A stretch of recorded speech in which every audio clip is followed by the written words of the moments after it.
вряд ли найдется еще такой уголок, где на небольшом пространстве рассыпаны разноцветные озера, воды которых переливаются всеми красками, и вздымающиеся в небо высокогорные заснеженные пики, увенчанные бархатными ледниками. Реки здесь или хрустальной лентой спускаются с хребтов, или нежно обнимают подножья гор. А вот река Искандер-Дарья словно разрезает скалы и пробивает себе путь. Берет она свое начало из Искандеркуля, озеро, наполненное тайнами и легендами. Искандарья, Искандеркуль назван в честь Александра. Это память о очень далеких и тяжелых временах, когда пехота и кавалерия Александра Македонского вторглись в Согдиану. Это 330 год до нашей эры. Они разрушали города и поселки, опустошали сады и поля. Но к озеру мы вернемся позже. А сначала о месте, где оно находится. О Кухистане. Это область в центральном Таджикистане, расположена между южной и северной частями республики. Кухистан в переводе значит «страна гор». Еще несколько десятилетий назад лишь самые смелые путешественники решались пройти Кухистан по узким тропам вдоль обрывов, где далеко внизу серебрится река, которая, кстати, спасала странников от мучительной жажды во время долгих переходов. Если ты устал в пути, выпей воду, отдохни. Здесь вода ледниковая, ее можно спокойно пить.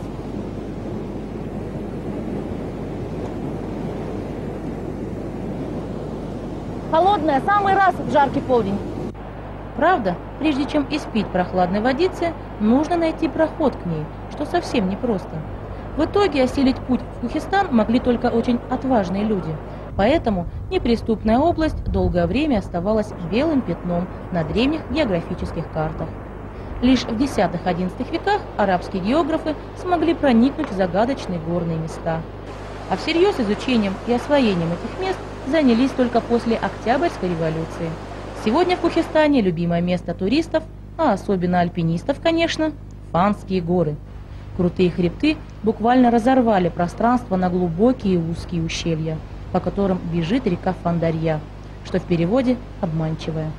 Фанские горы занимают площадь чуть больше площади Москвы, но на маленьком кусочке земли собрано столько всего интересного и прекрасного. 11 пиков, вознесенных в небо на высоту свыше 5 километров и сотни мелких. Не тающий среди азиатского зноя снег на вершинах, леса, озера, реки. Эти склоны похожи на стены крепости. Причиной тому ветер, который облюбовал эти места. Он, словно искусный ремесленник, обтесал склоны и придал им еще более суровый вид, будто горы смотрят на тебя надменно, гордо и даже как-то величественно, потому как похожи они на царскую корону. Наиболее интересные для покорения вершины – Чавдара, Бурхуна, Мирали, Мария, Зиндон. Все они пятитысячники. А самой высокой в Фанских горах является Чимтарга – 5487 метров. Названия вершин замысловатые, но, увы, как они появились, точно никто уже не знает. Например, Дождемерная. По одной версии название дали местные жители, которые определяют по ней погоду. Если вершина скрылась в облаке, то жди дождя. По другой название пришло от прибора дождемера. По нему ученые измеряют количество осадков, и он как раз установлен на этой самой вершине. А вот эта вершина Чиль-Шайтан, в переводе 40 чертей. Старики говорили, что там чабани и охотники там встретили, чертей там встретили, и это название оттуда и пошло. И до сих пор люди боятся туда и подниматься, и вообще вокруг этой горы ходить там. Вот. Туристам интересно, они приходят, и, ну, очень, в общем-то, интересно. Есть там что посмотреть, на что посмотреть там. Альпинисты из Чехии специально пришли в Фанские горы, чтобы испытать себя и проверить, действительно ли местные вершины так неприступны, как о них говорят.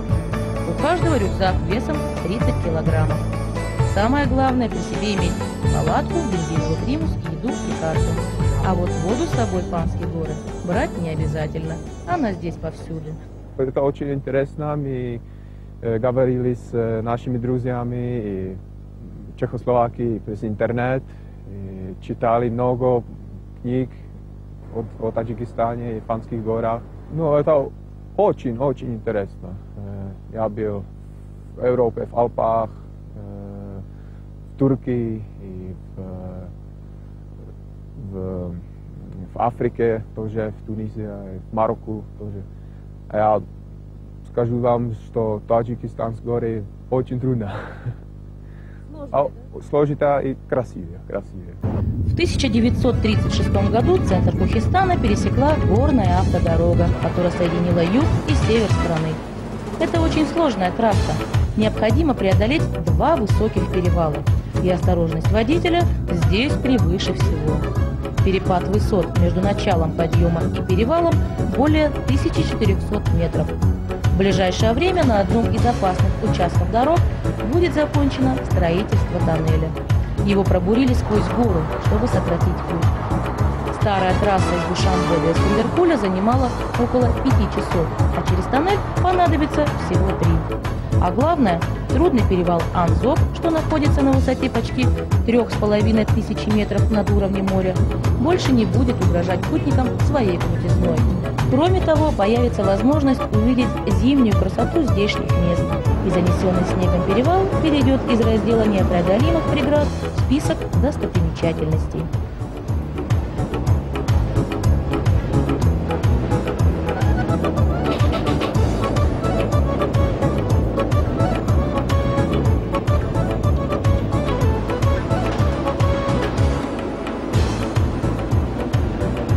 Вдоль дороги то там, то здесь встречаются дымящиеся горы.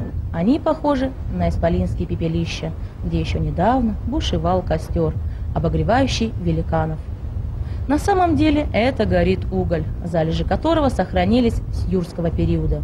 Еще древние географы упоминали об огнедышащей горе Кухималик или Кантак. Уголь поддерживает огонь в ней уже более 3 тысячелетий. Жители говорят, что здесь есть пещеры, где чабаны и охотники пекут лепешки и жарят мясо прямо на раскаленных камнях. Подобные пещеры есть где-то высоко в горах, но в них выделяют серу, квасцина, шатырь, мумиё и селитру. А по преданию, огнепоклонники с горы Кантак брали огонь для своих храмов вот из таких пещер. Склоны, окрашенные в красный цвет, говорят о том, что здесь запасы руды, железа, меди. Многовековую историю этих гор подтверждают обнаруженные следы доисторических животных, например, динозавра. Или вот отпечаток лапы неизвестного существа, явно огромных размеров. Больше такие следы нигде не встречаются.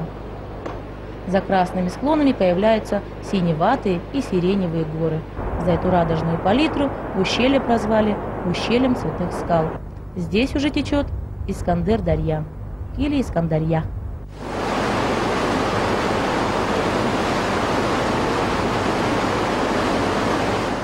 Для обывателей это простые горные холмы, для жителей селения туда это развалины городища. Некогда здесь была крепость, и что она собой представляла, никому до сих пор неизвестно. И лишь сегодня решили раскрыть историческую тайну.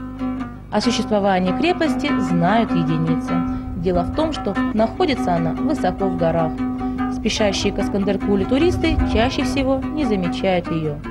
Телекомпания «Мир» стала первой из телеканалов, посетившей эти древние развалины.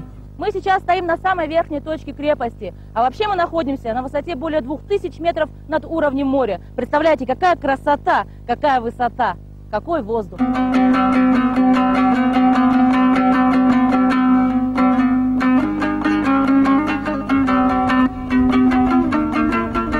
Нынешние развалины мало чем напоминают крепость, сохранилась только стена. Века стерли и саму историю сооружения, оставив лишь название Калайзи-Баршо. В переводе значит «крепость повелителя». Но кто был этот повелитель, чем он прославился, камни не рассказывают пока. Ученые говорят, если начать раскопки, возможно, из небытия воскреснет целый город, в котором хранятся несметные сокровища. По древней легенде, живший в этом месте народ был сказочно богат. Точно не могу сказать, но по мнению некоторых людей, по мнению некоторых групп людей, которые приехали, это было, наверное, во время Александра Македонского еще. Может быть. А вот какая религия здесь была, огнепоклонничество, язычество? Нету, религии нету, но ясно, что это были здесь согди. К развалинам крепости жители кишлака туда относятся с почтением. Скот на склоны не пускают, землю не трогают, не пашут и не сеют. Лишь собирают лекарственные растения. Наши жители гордятся многовековой историей своего кишлака и, главное, соседством с крепостью. Уже не одно поколение желает разгадать тайну городища, но пока все напрасно, что скрыто под землей, никто не знает. В надежде раскрыть тайну Калайзи-Баршо жители направили письмо в Министерство культуры Таджикистана, просили провести раскопки.